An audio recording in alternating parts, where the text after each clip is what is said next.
শিক্ষার্থীরা, আশা করছি আপনারা সবাই ভালো আছেন, সুস্থ আছেন। তো আমি আমাদের 9.2 এর আলোচনাটা কন্টিনিউ করছিলাম। তো আজকে হচ্ছে আমি আপনাদেরকে যে বিষয়টা নিয়ে পড়াবো সেটা হচ্ছে যে লগারিদমের ফাংশন টপিক্সটা নিয়ে একটু আলোচনা করব। তো লগারিদম ফাংশন টপিক্সটা নিয়ে আলোচনা করার আগে আপনাদের হচ্ছে যে জিনিসগুলো জানতে হবে সেটা হচ্ছে আমরা যখন 1.2তে ফাংশন পড়ছিলাম তখন হচ্ছে আমাদের ডোমেন রেঞ্জ ওই জিনিসগুলো সম্পর্কে একটু আইডিয়া থাকতে হবে। তো ডোমেন রেঞ্জ কি ছিল? যদি ওয়াই সমান কত এফ অফ এক্স একটা ফাংশন হয়, তার মানে হচ্ছে এক্স এর যে সকল মানের জন্য ফাংশনটা সংজ্ঞায়িত হয় তাদের সেটকে ফাংশনটার ডোমেন বলা হয়। যেমন হচ্ছে ধরেন আমাদের যদি ফাংশনটা যদি এরকম টাইপের হতো, তাহলে এই ফাংশনটা সংজ্ঞায়িত হবে এই শর্তের অধীনে, অর্থাৎ এক্স এর মান 1-এর সমান বা 1 থেকে বড় যে কোনো বাস্তব সংখ্যা হতে পারবে, কিন্তু 1 থেকে ছোট হলে তখন আর এটা সংজ্ঞায়িত হবে না। ওকে স্যার, তাহলে এখন সবাই একটা বিষয় খেয়াল করেন, অর্থাৎ দ্যাট মিনস এই ফাংশনটার ডোমেন হচ্ছে যে কত। যদি আমি ডোমেন বলি, ডোমেনটা হচ্ছে যে কত, x such that x elements of কত আর, এবং x greater than or equals to কত 1। ওকে, তাহলে এটা হচ্ছে এই ফাংশনটার ডোমেন, এই ফাংশনটার ডোমেন। তাহলে রেঞ্জ হচ্ছে যে এক্স এর মানের জন্য ওয়াই এর যে সকল মান বা ফাংশনের যে সকল মান পাওয়া যায় তাদের সেট হচ্ছে রেঞ্জ।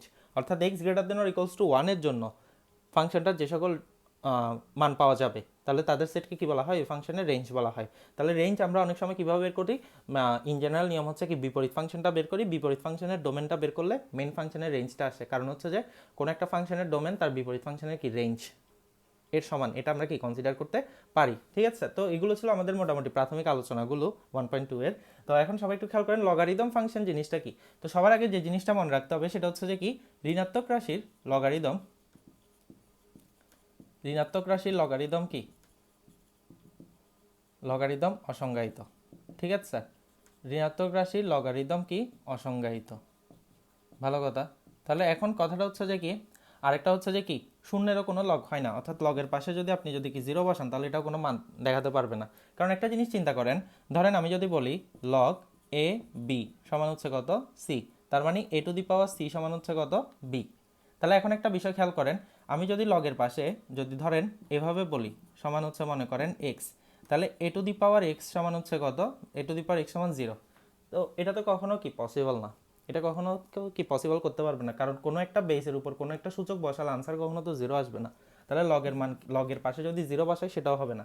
আবার কোনো একটা বেসের উপর যদি কোনো একটা পাওয়ার বসাই, আনসারটাতে আপনি নেগেটিভ কোনো ভ্যালু আনতে পারবেন না। সেজন্য ঋণাত্মক রাশিরও লগের পাশে আপনি ঋণাত্মক রাশি বসিয়েও কোনো লাভ নেই। ঠিক আছে স্যার, অর্থাৎ কারণ হচ্ছে এখানে কখনো এ টু দি পাওয়ার এক্স সমান মাইনাস সামথিং কখনো আনতে পারবেন না।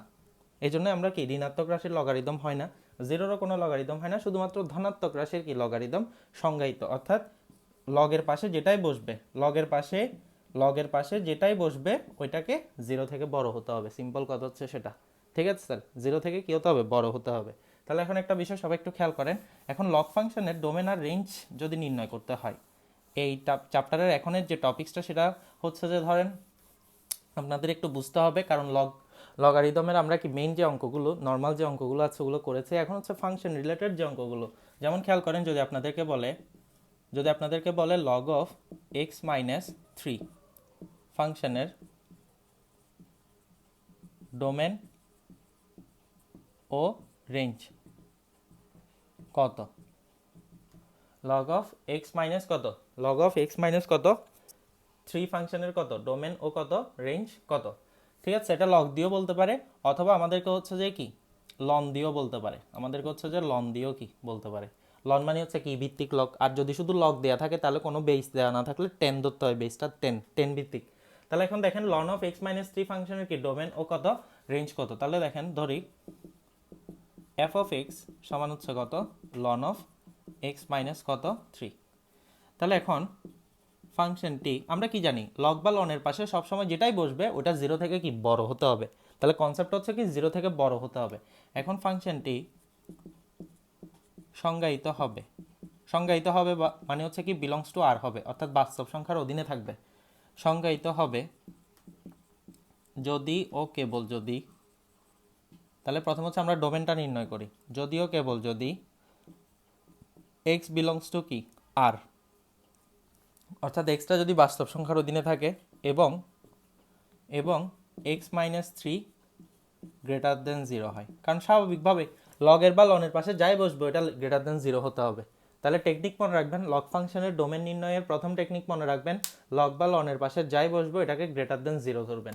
তাহলে এখন এখান থেকে আমরা কি পাচ্ছি, বা এক্স গ্রেটার দেন কত হয়, 3 হয়। তাহলে সুতরাং এই ফাংশনটার ডোমেন কি হবে, তাহলে সুতরাং domain of F, domain of function সমান এক্স আজ দ্যাট এক্স এলিমেন্টস অফ কত আর, এবং এক্স গ্রেটার দেন কত 3, এক্স গ্রেটার দেন কত 3। তাহলে এখন একটা বিষয় খেয়াল করেন, আপনাদেরকে আমি সেটকে এরকম যে পদ্ধতি সেট গঠন পদ্ধতিতে প্রকাশ করা যায়, এটাকে আরেকভাবেও প্রকাশ করা যায়, যেটা হচ্ছে ব্যবধি পদ্ধতি। ব্যবধি হচ্ছে যে দুই রকমের হয়, একটা হচ্ছে যে মুক্ত বা খোলা ব্যবধি, আরেকটা হচ্ছে যে বদ্ধ ব্যবধি। তাহলে মুক্ত বা খোলা ব্যবধিকে ফার্স্ট ব্র্যাকেট অথবা উল্টা দিকে থার্ড ব্র্যাকেট দিয়ে প্রকাশ করা হয়, আর বদ্ধ ব্যবধিকে হচ্ছে যে কি নর্মাল থার্ড ব্র্যাকেট দিয়ে প্রকাশ করা হয়। ঠিক আছে স্যার? তাহলে ব্যবধি জিনিসটা হচ্ছে যে কি, খেয়াল করেন সেটকে কিভাবে ব্যবধি আকারে প্রকাশ করা যায়। দেখেন, মনে করেন আমি যদি একটা সংখ্যা রেখা চিন্তা করি, ধরেন এখানে হচ্ছে 0 1 2 3, তাহলে এখানে খেয়াল করেন এক্স গ্রেটার দেন 3, তার মানে হচ্ছে যে কি এক্স গ্রেটার দেন 3 মানে কি এদিকে চলে যাচ্ছে, এটা কতদূর যাচ্ছে কেউ জানে না, ইনফিনিট পর্যন্ত চলে যাচ্ছে। এক্স গ্রেটার দেন 3 বলতে কি বোঝায়, 3 থেকে বড় যে কোনো বাস্তব সংখ্যা এখানে ডোমেন হিসাবে ইউজ করতে পারবেন। 3 থেকে বড়, কারণ খেয়াল করেন আপনি যদি 3 এর সমান ইউজ করেন 3 - 3 0, লন 0 হবে না। 3 থেকে ছোট ইউজ করলে মাইনাস, তাও হবে না। তার মানে কি 3 থেকে বড় ইউজ করতে হবে, যে কোনো বাস্তব সংখ্যা এখানে বসাতে পারবেন, তখন মান পাবেন। তাহলে এখন এটাকে আমরা কিভাবে লিখতে পারি, তাহলে এটা যেতে যেতে কতটুকু পর্যন্ত যাই, প্লাস ইনফিনিটি পর্যন্ত যাই। তাহলে এটা শুরু হয়েছিল কোত্থেকে, 3 থেকে, শেষ হচ্ছে কোথায় গিয়ে, শেষ মানে কি এটা আসলে কতটুকু যাবে, প্লাস ইনফিনিটি পর্যন্ত যাবে। তাহলে এখানে আমরা এটাকে 3 থেকে শুরু হয়ে ইনফিনিটি পর্যন্ত যাবে এভাবে লিখতে পারি এই পুরো জিনিসটাকে। এবং একটা জিনিস মনে রাখবেন, তাহলে এই জিনিসগুলোর কাজ কি, যদি অসমতার নিচে যদি ইকুয়ালস টু চিহ্ন, অসমতার নিচে যদি ইকুয়ালস টু চিহ্ন না থাকে, তাহলে তখন ইউজ হবে মুক্ত ব্যবধি, তখন ইউজ হবে কি মুক্ত ব্যবধি। ঠিক আছে স্যার? আর যদি এখানে যদি ইকুয়ালস টু থাকতো তখন ইউজ হতো কি বদ্ধ ব্যবধি, তখন ইউজ হতো তখন এই বৃত্তটা ভরাট হয়ে যেত, তখন ইউজ হতো বদ্ধ ব্যবধি। বদ্ধ ব্যবধি আবার ইনফিনিটির পাশে বসাবেন না, কারণ ইনফিনিটির মান কত কেউ জানে না। তো এটাকে এভাবে লেখা যায়, অথবা এরকম করেও লেখা যায়, 3 কমা কত, এরকম করে উল্টা দিকে থার্ড ব্র্যাকেট দিয়েও লেখা যায়। ঠিক আছে স্যার? তো এই কনসেপ্টগুলো এগুলো আমি মোটামুটি আপনাদেরকে পরে বলবো, কিন্তু একটা জিনিস মনে রাখবেন, যদি ইকুয়ালস টু চিহ্ন না থাকে তাহলে এই পুরো জিনিসটাকে এভাবে লেখা যায়, অর্থাৎ যেখান থেকে শুরু হয়েছে আর যেখানে পর্যন্ত কি যাবে, তাহলে শুরু হয়েছে কি 3 এর পর থেকে, তাহলে মুক্ত ব্যবধি মানে কি 3 এর সমান না, 3 এর পর থেকে। যদি আপনি বলেন, যেমন খেয়াল করেন, যদি আপনাদেরকে বলে 1 less than or equals to x less than or equals to 5, তার মানে কি 1 থেকে শুরু হয়েছে 5 পর্যন্ত কি যাচ্ছে, 1 থেকে শুরু হয়ে 5 পর্যন্ত যাচ্ছে, নিচে ইকুয়ালস টু আছে, দ্যাট মিন্স এভাবে। আর যদি আপনাদেরকে বলে 2 less than or equals to x less than কত 3, দ্যাট মিন্স 2 থেকে শুরু হয়েছে 3 পর্যন্ত, কিন্তু 2 এর সাথে হচ্ছে যে কি ইকুয়ালস টু আছে, সেজন্য হচ্ছে যে কি বদ্ধ ব্যবধি, 3 তে কোনো ইকুয়ালস টু নাই, সেজন্য হচ্ছে মুক্ত ব্যবধি। অর্থাৎ এটাকে আবার এভাবেও লেখা যায়, এভাবেও লেখা যায়। আবার যদি আপনাদেরকে বলে ধরেন -5 less than x less than or equals to 1, তার মানে কত -5, 1, তাহলে এটা হচ্ছে যে কি মুক্ত ব্যবধি, এটা হচ্ছে বদ্ধ ব্যবধি। অর্থাৎ আমরা এটাকে এভাবে লিখতে পারি যে এটা হচ্ছে যে কি মুক্ত, এটা হচ্ছে যে কি বদ্ধ। তো এগুলো অনেক সময় অবজেক্টিভে আসে, বলে যে এটিকে নিচের কোনটির সাহায্যে প্রকাশ করা যায়, তাহলে এটাও লেখা যাবে, এটাও লেখা যাবে। তাহলে ব্যবধির কনসেপ্টটা আশা করি আপনারা সবাই কি বুঝতে পারছেন। তাহলে যদি হচ্ছে যে কি আমাদেরকে যদি এরকম বলতো, ধরেন এক্স লেস দেন কত, এখানে যদি হতো এরকম এক্স লেস দেন কত 3, তার মানে হচ্ছে যে কি এইদিকে যাচ্ছিল এটা, তাহলে এদিকে যাচ্ছিল হচ্ছে যে কি, মনে রাখবেন ব্যবধিতে দুইটা থাকে, একটা হচ্ছে লোয়েস্ট, একটা হচ্ছে হাইয়েস্ট। তাহলে এদিকে যদি যায় তাহলে কতটুকু যাবে, -ইনফিনিটি পর্যন্ত যাবে। তাহলে -ইনফিনিটি থেকে 3 পর্যন্ত, তাহলে এক্স লেস দেন 3 যদি বলে, তাহলে সেক্ষেত্রে আপনারা বলবেন -ইনফিনিটি, 3, এভাবে বলবেন। অর্থাৎ যেটা ছোট সেটা আগে লিখবেন, যেটা বড় সেটা পরে লিখবেন, কারণ -ইনফিনিটি তো সব থেকে ছোট, এরপর হচ্ছে যে কি 3, তার মানে -ইনফিনিটি থেকে 3 পর্যন্ত। অর্থাৎ এই জিনিসটা দিয়ে কি বোঝায়, অসমতার এই জিনিসটা দিয়ে বোঝায় -ইনফিনিটি থেকে 3 পর্যন্ত বোঝাচ্ছে। ঠিক আছে স্যার? তাহলে এই জিনিসটা সবাই একটু কি মাথায় রাখবেন, ব্যবধির কনসেপ্টটা সবাই একটু কি মনে রাখবেন। তাহলে সবাই একটু খেয়াল করেন স্যার, যেটা বললাম ওটা হচ্ছে যে কি লন অফ x - 3 ফাংশনের, তাহলে হচ্ছে যে কি ডোমেনটাকে আমরা চাইলে কিভাবে লিখতে পারি, এভাবে লিখতে পারি। ঠিক আছে স্যার? তাহলে সবাই একটু খেয়াল করেন। এখন আসেন আমরা হচ্ছে যে কি রেঞ্জটা লিখবো, অর্থাৎ এটা লিখে আমরা কি এটা লিখতে পারি। তাহলে এখন হচ্ছে আমরা রেঞ্জটা লিখবো, তাহলে রেঞ্জ নির্ণয় করবো আমরা, সবাই একটু খেয়াল করেন। আবার তাহলে রেঞ্জ কিভাবে হয়, কোনো ফাংশনের রেঞ্জ কিভাবে হয়, সেটা হচ্ছে কি তার বিপরীত ফাংশনের কি ডোমেন আকারে হয়, তার বিপরীত ফাংশনের কি ডোমেন আকারে কি লিখতে পারি। তাহলে সবাই একটু খেয়াল করেন, তাহলে ধরি y সমান f অফ এক্স সমান লন অফ x মাইনাস কত 3। আসলে আমরা বিপরীত ফাংশনটা একটু বের করি। তাহলে বিপরীত ফাংশনটা কি হবে, বিপরীত ফাংশনটা কীভাবে লিখতে পারবো এখন y equals to F of x, বা তাহলে আমি যদি উভয় পাশে যদি এফ ইনভার্স নিয়ে আসি তাহলে F inverse F of x. তো অনেকে বলবেন স্যার এখানে সেকেন্ড ব্র্যাকেট না দিয়ে থার্ড ব্র্যাকেট কেন দিচ্ছেন? কারণ হচ্ছে কি সেকেন্ড ব্র্যাকেটটা আমরা নর্মালি সেটের ক্ষেত্রে ইউজ করি, তো এখানে থার্ড ব্র্যাকেটটা দিতে পারেন, কোনো সমস্যা নেই। তাহলে এফ ইনভার্স ওয়াই সমান হচ্ছে যে কত, এফ ইনভার্স আর এফ যদি চলে যায়, কারণ হচ্ছে একটা বিপরীত, তাহলে এফ ইনভার্স আর এক্স চলে গেলে এক্স। তো অনেকে কী করে এই লাইনটা থেকে এই লাইনটা লিখে ফেলে, তাও লিখতে পারবেন, কোনো সমস্যা নেই, তা লিখতে পারবেন, কোনো সমস্যা নেই। তাহলে এখন খেয়াল করেন, আবার আমরা এখান থেকে ওয়াই সমান কত লিখতে পারি, ওয়াই সমান কত ln of X minus three, বা লন মানে হচ্ছে যে কি ই ভিত্তিক কি লক, এটা সমান হচ্ছে কত ওয়াই, এটা সমান হচ্ছে কত ওয়াই। তাহলে সবাই একটু খেয়াল করেন, এখন এটাকে যদি আমরা কি সূচকে নিয়ে যাই তাহলে আমরা কি লিখতে পারবো, ই টু দি পাওয়ার কত, এটাকে একটু সুন্দর করে লিখি, E to the power Y সমান এক্স মাইনাস কত থ্রি, বা E to the power Y plus three সমান হচ্ছে কত এক্স। তাহলে আমরা এক্সের জায়গায় কত লিখতে পারবো, এফ ইনভার্স ওয়াই সমান হচ্ছে কত E to the power Y plus three. তাহলে এফ ইনভার্স আমরা যদি ওয়াইকে যদি এক্স দিয়ে রিপ্লেস করে দিই তাহলে কত হবে E to the power X plus কত থ্রি। তো এটা ছিল বিপরীত ফাংশন বের করার নিয়মটা 1.2 এর, ওইটাই ফলো করছি। এখন একটা বিষয় খেয়াল করেন, যদি কোনো ফাংশন লগ ফাংশন হয় তার বিপরীত ফাংশনটা দেখেন সূচক ফাংশন আকার আসছে, এই দেখেন সূচক ই টু দি পাওয়ার এক্স সূচক, অর্থাৎ মনে রাখবেন লগ ফাংশনের সূচক ফাংশন একটা আরেকটার কি বিপরীত, একটা আরেকটার কি বিপরীত, ঠিক আছে স্যার? অর্থাৎ যদি ফাংশনটা যদি লগে থাকে তাহলে বিপরীত ফাংশনটা কি সূচকে থাকবে। তাহলে এখন সবাই একটু খেয়াল করেন স্যার, এখানে আমরা কি করতে পারতেছি, সবাই একটু দেখেন, সাপোজ তাহলে এফ ইনভার্স এক্স সমান হচ্ছে কত E to the power X plus কত থ্রি। তাহলে আমরা কি জানি এই ফাংশনটার রেঞ্জ লাগবে, তাহলে এই বিপরীত ফাংশনটার ডোমেন বের করি।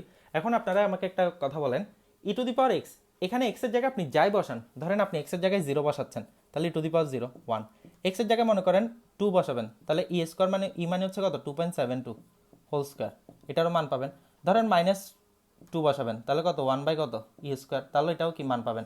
অর্থাৎ এটাকে আপনি কখনো অসংজ্ঞায়িত করতে পারবেন না, সূচক ফাংশনটাকে কখনো অসংজ্ঞায়িত করা যায় না। তাহলে আমরা কি জানি, যদি কোনো ফাংশন এক্স এর সকল মানের জন্য যদি সংজ্ঞায়িত হয় তাহলে ওই ফাংশনটার ডোমেন কি হয়, সকল বাস্তব সংখ্যার সেট হয়।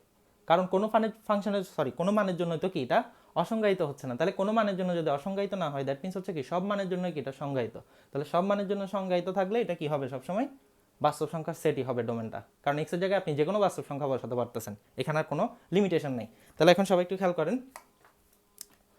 তাহলে আমরা এরপরে কি লিখতে পারতেছি, তাহলে এতটুকু লেখার পর আমরা সবাই একটু খেয়াল করবেন স্যার, তাহলে আমরা যদি শুরুর দিক থেকে একটু লিখি, আপনারা নিচে লিখবেন এটার। তাহলে এখানে এফ ইনভার্স এক্স সমান E to the power X plus কত থ্রি,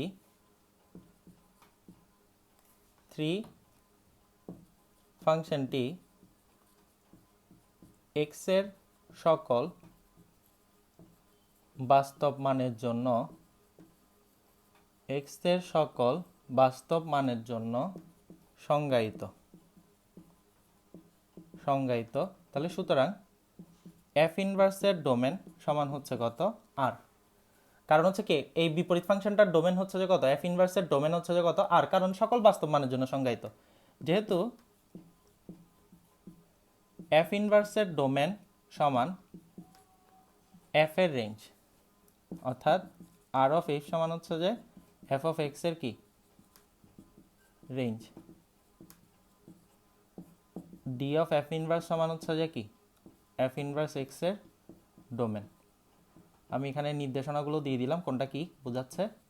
তাহলে হচ্ছে যে কি, তাহলে সুতরাং রেঞ্জ অফ ফাংশন সমান হচ্ছে যে কত আর, রেঞ্জ অফ ফাংশন সমান হচ্ছে যে কত আর, কারণ হচ্ছে কি দেখেন বিপরীত ফাংশনটার ডোমেন সমান যদি আর হয়, আবার কি জানি বিপরীত ফাংশনটার ডোমেন হচ্ছে কি মেইন ফাংশনের রেঞ্জ, তাহলে মেইন ফাংশনের রেঞ্জটা হচ্ছে কত আর। তাহলে এখান থেকে আমরা দেখেন এই পুরো অঙ্কটা অর্থাৎ লগ ফাংশনের আমরা কি ডোমেন আর রেঞ্জের কনসেপ্টটা কি আপনাদেরকে শিখালাম। তাহলে এখানে হচ্ছে যে কি আমরা যে জিনিসটা শিখলাম সেটা হচ্ছে যে কি যদি কোনো ফাংশন যদি লগে থাকে তাহলে তার বিপরীত ফাংশনটা সূচকে আসবে, আবার কোনো ফাংশন যদি সূচকে থাকে তার বিপরীত ফাংশনটা লগ দিয়ে আসবে, এই জিনিসটা শিখলাম আমরা, ঠিক আছে স্যার। দেন হচ্ছে আমরা যে বিষয়টা আপনাদেরকে কি বলতে পারি সেটা হচ্ছে যে কি, যে কোনো ফাংশনের রেঞ্জ হচ্ছে কি তার বিপরীত ফাংশনের কি ডোমেনের সমান, দ্যাট মিনস হচ্ছে যে কি লগ ফাংশনের যেটা ডোমেন আছে লগ ফাংশনের ডোমেনটা আমরা বের করতে পারি, আবার লগ ফাংশনের রেঞ্জটা হচ্ছে ইন জেনারেল কেসে কি হয় সকল বাস্তব সংখ্যার সেট হয়, কারণ লগ ফাংশনের বিপরীত হচ্ছে সূচক ফাংশন, তাহলে সূচক ফাংশনের ডোমেনটা সবসময় কি বাস্তব সংখ্যার সেট থাকে, ইন জেনারেল কেসে, তাহলে হচ্ছে কি সূচক ফাংশনের যেটা ডোমেন ওটা হচ্ছে যে কি লগ ফাংশনের কি রেঞ্জ। ওকে, তাহলে আপনারা পুরা প্রসেসটা আপনারা একবার একটু ভালো মতো দেখবেন, ঠিক আছে স্যার। তাহলে আমরা হচ্ছে যে কি এই অঙ্কটা করলাম। তাহলে আসেন আরেকটা অঙ্ক করি, তাহলে আপনাদের হচ্ছে যে কি মোটামুটি কনসেপ্টটা কি আরেকটু ক্লিয়ার হবে। তাহলে দেখেন,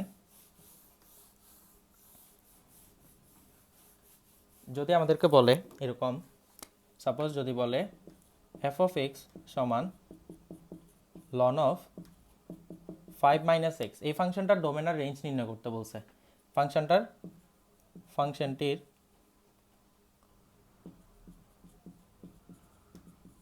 ডোমেন ও রেঞ্জ কত। তাহলে মোটামুটি স্টেটমেন্ট কিভাবে লিখতে হবে আপনারা তো জানেন। তাহলে আমি হচ্ছে যে কি স্টেটমেন্ট লিখতেছি না, তাহলে আমরা কি জানি 5 - x গ্রেটার দেন কত হতে হবে, 5 - x গ্রেটার দেন কত 0 হতে হবে, বা 5 গ্রেটার দেন কত x। তাহলে এভাবে তো লিখলে হবে না, 5 গ্রেটার দেন x কে আমরা যদি কি x লেস দেন কি 5 বলতে পারি। 5 x থেকে বড়, তার মানে কি x 5 থেকে ছোট। 5 x থেকে বড় মানে কি x 5 থেকে কি ছোট। তাহলে ডোমেন হচ্ছে যে কি স্টেটমেন্টটা লিখবেন সবাই এখানে। ওকে, তাহলে ডোমেন হচ্ছে যে কত x such that x elements of কত r এবং x লেস দেন কত 5। তাহলে x লেস দেন 5 যেটা আছে, x লেস দেন 5 কে আমরা কি বলতে পারি, ধরেন 5, x লেস দেন 5 মানে কোন দিকে যাচ্ছে, মাইনাস ইনফিনিটি পর্যন্ত চলে যাচ্ছে। তাহলে আমরা এটাকে কিভাবে লিখতে পারি, x লেস দেন 5 কে মাইনাস ইনফিনিটি থেকে 5 পর্যন্ত, নিচে যেহেতু ইকুয়ালস টু নাই তাহলে হচ্ছে যে কি মুক্ত ব্যবধি। তাহলে সবাই একটু খেয়াল করেন স্যার। তাহলে এটা হচ্ছে কি ডোমেন। আর রেঞ্জ বের করার আগে আপনাদের কি করতে হবে, বিপরীত ফাংশনটা বের করতে হবে। তাহলে বিপরীত ফাংশনের ক্ষেত্রে আগের অঙ্কটার সাথে আমি জাস্ট মেইন কনসেপ্টটা একটু দেখাচ্ছি। তাহলে এখানে হচ্ছে যে কত y সমান কত log e টু ই বেস কত x minus 5, sorry 5 minus x, 5 minus কত x, তাহলে 5 মাইনাস কত x। তাহলে এখান থেকে ই টু দি পাওয়ার y যদি সূচকে নিয়ে যাই 5 মাইনাস কত x, x সমান তাহলে কত 5 minus E to the power y। That means ultimately এক্সকে আমরা কত লিখি, এফ ইনভার্স ওয়াই লিখি, আর সবার লাস্ট হচ্ছে যে কি ওয়াইকে এক্স দ্বারা রিপ্লেস করে দিলে 5 মাইনাস কত E to the power x. তাহলে এটাও কি সূচক ফাংশন, আর এটা এক্সের সকল বাস্তব মানের জন্য সংজ্ঞায়িত। তার মানে এই ক্ষেত্রেও কি এই বিপরীত ফাংশনটার ডোমেন হবে কি আর, আর মেইন ফাংশনটার রেঞ্জও তাহলে কি হবে আর হবে। ঠিক আছে স্যার। তাহলে মোটামুটি এই অঙ্কটা দিয়েও কি আমি কনসেপ্টটাকে আরেকটু জাস্ট আপনাদের মাথায় কি সেট করে দিলাম। ওকে, তাহলে এখন হচ্ছে সবাই খেয়াল করেন, যদি মনে করেন আমাদের এরকম একটা ফাংশন দেয়, suppose ln of 1 suppose 5 minus X এরকম দিল, লন অফ কত 1 কত 5 মাইনাস কত এক্স। তাহলে আমাদের এখন কি করতে হবে, 1/5 মাইনাস এক্স গ্রেটার দেন কি হতে হবে 0 হতে হবে। তাহলে 1/5 মাইনাস এক্স গ্রেটার দেন 0 হওয়া মানে কত, 5 মাইনাস এক্স লেস দেন কত 0 হওয়া। কারণ আমরা কি জানি ব্যস্তকরণ করলে অসমতার চিহ্নটা কি উল্টে যায়। দ্যাট মিনস এখান থেকে আমরা কত পাচ্ছি 5 লেস দেন কত এক্স, বা এক্স গ্রেটার দেন কত 5। ঠিক আছে স্যার। তাহলে এই জায়গায় একটা কি সাপোজ একটা বিষয় খেয়াল করেন সবাই, এখান থেকে একটা জিনিস দেখেন, আমি যে এটা করে ফেললাম এখানে কিন্তু একটা ভুল আছে। ভুলটা কোথায় খেয়াল করেন স্যার, এই প্রশ্নটা আসলে ঠিক আছে কিনা তখন বুঝতে পারবেন। দেখেন 1/5 minus x, 1/5 minus x greater than 0, আমি ব্যস্তকরণ করছি, তার মানে কি নিচে কত 1 ছিল না। ব্যস্তকরণ করা মানে তো হচ্ছে যে কি 1 ডিভাইডেড বাই কত 0 হয়ে যাওয়া, 1 ডিভাইডেড বাই কত 0 হয়ে যাওয়া। দ্যাট মিনস 1 ডিভাইডেড বাই যদি 0 হয়ে যায় তার মানে হচ্ছে যে কত 1 ডিভাইডেড বাই 0 হয়ে যাওয়া মানে হচ্ছে যে কি, এটা তো অসংজ্ঞায়িত, এটা তো অনির্ণয় ফরম্যাট। এটা কোন ধরনের ফরম্যাট, অনির্ণয় ফরম্যাট। ঠিক আছে স্যার, এটা হচ্ছে কোন ধরনের অনির্ণয় ফরম্যাট। তাহলে অঙ্ক তো এখানেই হবে না, কারণ এখানে তো কি 1/0 ভগ্নাংশের নিচে 0 চলে আসছে। তাহলে অর্থাৎ এটাকে কি আমরা এভাবে কি করতে পারবো না। তাহলে যদি এরকম দেয় তাহলে হচ্ছে আমরা কি জানি, যদি দেখেন আমরা যদি log a বাই বি থাকে তাহলে এটাকে আমরা কি লিখতে পারি log a মাইনাস কত log b। তাহলে এটাকে আমরা কত লিখতে পারি ln 1 মাইনাস কত ln 5 মাইনাস এক্স। তাহলে ln 1 এর মান হচ্ছে কত 0 মাইনাস কত ln 5 মাইনাস কত এক্স, দ্যাট মিনস কত মাইনাস ln অফ কত 5 মাইনাস এক্স, অর্থাৎ এফ অফ এক্স হচ্ছে আলটিমেটলি কোনটা এটা। তাহলে এখন আসেন, এখন এটা দিলে কি কোনো সমস্যা নেই, কারণ এটা তো আমি এখানে করাই দিছি, আগে একটা কি মাইনাস সাইন বসবে। ঠিক আছে স্যার, তার মানে হচ্ছে যে কি সবাই একটু খেয়াল করেন, এরপরে কিটা করতে পারবেন। ঠিক আছে স্যার, তাহলে যেটা বললাম সেটা হচ্ছে যে কি এই ফাংশনটা সংজ্ঞায়িত হবে কখন 5 মাইনাস এক্স গ্রেটার দেন 0। তাহলে হচ্ছে কি এই ঠিক আগের অঙ্কটার মতো করে কি হয়ে যাবে। ওকে, তো এটা হচ্ছে যে কি আমরা জাস্ট ডোমেনটা তখন ওখান থেকে করতে পারবো। ঠিক আছে স্যার, তো মোটামুটি আমাদের এই টাইপের প্রশ্ন সচরাচর দেয় না, যদি ইন কেস দেয় তাহলে কি এটা করতে হবে, বাট এগুলো দেয় না, আমাদের দিবে কি এই টাইপের প্রশ্নগুলো কি আমাদের দিবে। ওকে, তাহলে সবাই একটু খেয়াল করবেন স্যার। তাহলে যেটা বললাম ওটা হচ্ছে যে কি আপনারা এই টাইপের প্রশ্ন কি আমাদের আসবে না, তো এগুলো নিয়ে টেনশন করার কোনো কারণ নাই। আমাদের দিলে হচ্ছে কি লনের বা লগ দিয়ে দিবে, যদি শুধু লগ দিয়ে দেয় তাহলে সেক্ষেত্রে হচ্ছে যে কি যখন আমরা যদি এখানে ধরেন লগ দিয়ে দিছে, তাহলে ধরেন সাপোজ লগ দিয়ে দিলে ডোমেন তো আমরা একইভাবে বের করে ফেলবো। যখন আমরা রেঞ্জ বের করতে যাব তখন হচ্ছে যে কি করতে হবে, তখন হচ্ছে লগের বেস, অর্থাৎ যদি লগের বেস হচ্ছে যে কি লগের পাশে যদি কোনো বেস না থাকে তাহলে ভিত্তিটাকে 10 ধরা হয়। তাহলে তখন আমাদের যেটা লিখতে হবে সেটা হচ্ছে যে কি ভিত্তিটাকে 10 ধরে লিখতে হবে। তার মানে 10⁻y সমান হচ্ছে কত 5 - x। ওকে, কোনো কিছু না দেওয়া মানে হচ্ছে যে কি ভিত্তিটাকে 10 ধরে লিখতে হয়। তাহলে এখন হচ্ছে যে দেখেন সবাই খেয়াল করেন, তাহলে মোটামুটি হচ্ছে যে আমরা শুধুমাত্র ভগ্নাংশ ছাড়া, দেখেন ভগ্নাংশ ছাড়া যে ফাংশনগুলো আছে লগ বিশিষ্ট, আমরা ওই ফাংশনগুলোর কি ডোমেন আর রেঞ্জ নিয়ে আপনাদের সাথে একটু আলোচনা করলাম। নেক্সট ক্লাসে আমরা হচ্ছে যে কি ভগ্নাংশ যুক্ত এবং লব আর হর দোনোটাতে চলক আছে এরকম টাইপের ফাংশন নিয়ে আলোচনা করব এবং আরও কিছু প্রশ্ন নিয়ে একটু আলোচনা করব। তাহলে আজকের প্রাথমিক আলোচনাটা কি সবাই আপনারা একটু কি ভালো মতো পড়বেন, দেন হচ্ছে যে কি পরবর্তী ক্লাসের পরের টপিকসটা থেকে কি আমি আলোচনাটা কন্টিনিউ রাখবো। তাহলে সবাই ভালো থাকবেন, সবাই সুস্থ থাকবেন, সবার সাথে পরবর্তী ক্লাসে দেখা হবে।